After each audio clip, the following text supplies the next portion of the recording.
Hello. So we're back with another review for TV since film season has ended. We are on Marvelous Mrs. Maisel yet again. We're on episode 3 of season 4. Again, like I'm going to do for all shows, since we're still getting new to this, or we're still new to this and getting used to it, the system I'm going to use is just highlights and lowlights for episodic reviews, just to get them out of the way. So I'll usually start with whichever one I have less of, and then finish with whichever one I've got more. For this episode, I got less lowlights, which was really just not enough Joe. They kind of push him into the background in episode 3, which is highlights, good episode for Susie. They give her a really nice monologue for a friend of hers that was living with her that died. Just a different change of pace for her. She kind of plays one note the whole series, which is good, but I mean, just for a show like this to evolve, you're going to have to kind of have characters like that evolve, and they did that really tastefully. Abe is still the man.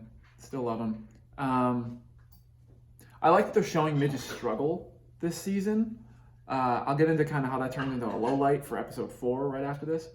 But at this point, I like that. I was like, I love that they're showing her struggle rather than her ascending into fame. So into episode 4, because I watched them in tandem. I'm not sure. I think they're releasing like 2 episodes a week. It's strange. But I'll go highlights first for this one and keep it going. They got a little more Joe in that episode, which I like. I still want more of him just because he's getting more interesting as it goes on, and I just want more. Really enjoyed the writing in this one. I said that for episode 2. I think after a weak episode 1, episode 2 really hit that like slapsticky thing that I think is strong for this show because of the time period they're covering, and I think they got back to that in this one even more than in episode 3, which I liked a lot. I like that they start to kind of subtly, well, not so subtly, but focus a bit more. Again, Susie, bringing like in that effort to kind of bring her character a little further, they're digging into her sexuality, where it's kind of obvious in just how she dresses and acts that she's a little too butch to be straight. And they have her just, in a very tasteful, again, way, they just have Midge try to bring her on a friend date to a gay bar, or like a strip club or something, or like I think it's a gay bar, or a lesbian bar, something like that. I mean, gay bar, but like, and they open up just a touch about it and never really dig too far into it, just enough for you to know, okay, she does kind of like, that is a thing for her character, which I think is super interesting. Abe, again, always must-see TV. Lowlights for this episode were, I feel like I'm waiting for something to happen and nothing is. Like, I feel like they're kind of setting up a lot of exposition for the actual plot of this season. It's not really happening, and it's, what was great about this series was that they were able to accomplish so much comedically while moving the plot forward episode to episode, especially like in season 3, like late as it went on. And I think they've kind of reverted back to early episodes where they're really just relying on people watching this for the comedy and the look of it and everything else. But they've got a plot line now that should be moving forward, and it's just not yet.